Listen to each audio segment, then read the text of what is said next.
Imagine you collapse on a busy city street. Hundreds of people walk past you. Some slow down, some glance over, and almost nobody stops. That is not a nightmare. That is a documented pattern, and it has a name. In 1964, a woman named Kitty Genovese was stabbed outside her apartment building in New York City. The attack lasted over half an hour. Reports at the time claimed 38 neighbors witnessed it, and none of them called the police in time to save her. The story shook the country. How could 38 people watch someone die and do nothing? Were they cruel, indifferent, too afraid? The real answer is far stranger, and it says something deeply unsettling about how your brain behaves the moment other people are nearby. This is called the bystander effect. And the more people present during an emergency, the less likely any single one of them is to help. Not because people are evil, but because of something buried deep in the architecture of your social brain. In the years after the Genovese murder, two social psychologists named John Darley and Byb Latané set out to understand what had actually happened. They ran a series of experiments that would become some of the most replicated and disturbing studies in the history of psychology. In one experiment, participants were placed in separate booths and told they were having a group discussion over an intercom. One of the voices, which was actually a recording, began having what sounded like a seizure. When participants believed they were the only person who could hear it, 85% of them left the booth to get help. When they believed 4 other people were also listening, that number dropped to just 31%. Nobody changed. The emergency was the same. The only variable was how many people the participant believed were present, and that single variable nearly tripled the rate of inaction. So what is happening inside your head? When you are alone and you witness someone in danger, the situation is simple. There is a person in need. There is you.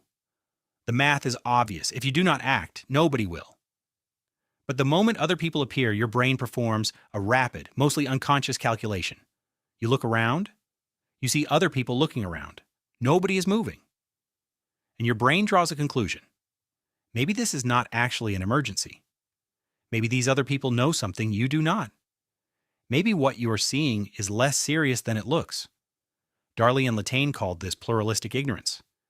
Everyone privately suspects something is wrong, but because everyone is looking to the others for a cue and the others are doing the same thing, the group collectively signals calm. Nobody acts. Not because nobody cares, but because everyone is reading the same false signal from the same crowd they are part of. It is a feedback loop of inaction. And you are not immune to it. There is a second force working against you in that moment. Researchers call it diffusion of responsibility. When you are alone, the weight of the situation lands entirely on your shoulders. You feel it. It presses. But when 20 people stand around you, that weight gets divided. Across 20 people, you feel 1/20th of the pressure, so does everyone else. And the collective result is that nobody feels enough pressure to act. In 1970, psychologists John Darley and C. Daniel Batson ran another now famous study. Seminary students, people training to become religious ministers, were asked to walk across campus to give a short talk. Some were told they were running late. Some were told they had plenty of time. Along the way, a man was slumped in a doorway, clearly in distress, clearly needing help. The students who were running late passed by at a rate of 9 out of 10. The students who had extra time stopped and helped most of the time. The content of the talk they were about to give did not matter. Several who walked past without helping were on their way to deliver a speech about the Good Samaritan. The deciding factor was not empathy, not morality, not training. It was whether they felt they had the cognitive bandwidth to notice and respond. Urgency compresses your awareness. When you are rushed or distracted or overwhelmed, your brain narrows its focus. Peripheral information falls away, and you keep walking. This is not a character flaw. It is a feature of attentional architecture. But the consequences in the real world are real.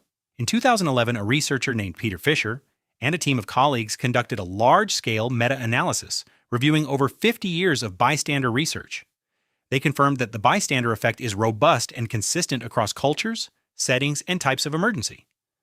They also found something that had been somewhat obscured in earlier research. The effect is weaker in situations where the danger is unambiguous and severe.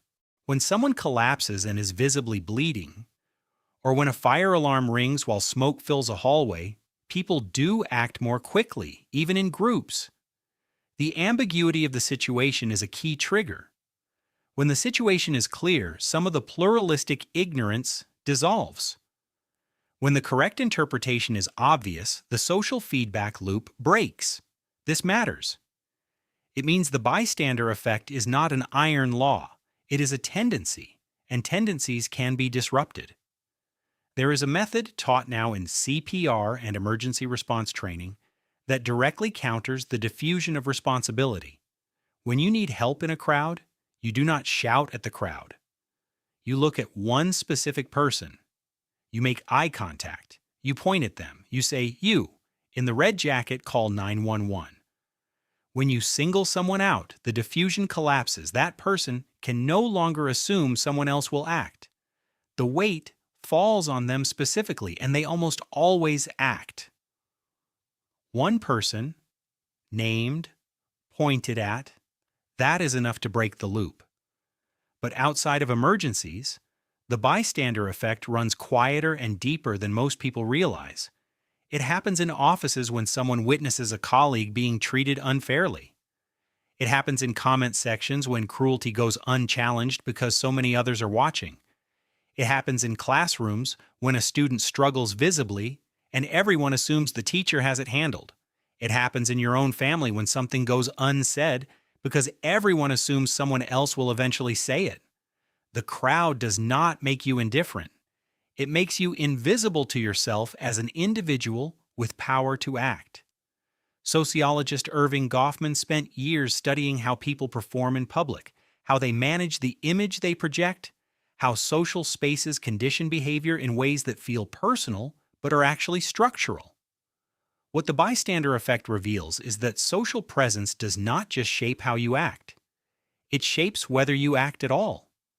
You carry within you a reflex that evolved in a world of small tribes where the presence of many people meant many people would share the burden of a problem. That reflex made sense in a world of 30 people who all knew each other. It does not translate cleanly into a city street full of strangers. Your ancient social wiring was not designed for anonymity, and in conditions of anonymity, it can fail in ways that feel like a betrayal of who you think you are. The unsettling part is not that bad people walk past someone in need. The unsettling part is that good people do it too. Ordinary, empathetic, moral people who in any other context would describe themselves as someone who would help, find themselves frozen or walking when surrounded by others doing the same. Knowing about the bystander effect does not make you immune to it, but it changes something. It introduces a small piece of friction into the automatic calculation. The next time you find yourself in a crowd and something seems wrong and no one is moving, you will have a word for what is happening. You will know the silence is not evidence that nothing is wrong. You will know the others are doing exactly what you are doing, waiting for someone else to go first. And in that moment, you will have a choice that others do not. Because you will recognize the loop, and the loop only runs if nobody breaks it.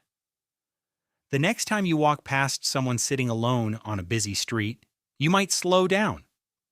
Not because you are a hero, not because you are better than anyone else who kept walking, but because you now know that the crowd is not reading the situation. The crowd is just the crowd, and somewhere inside it there is still you.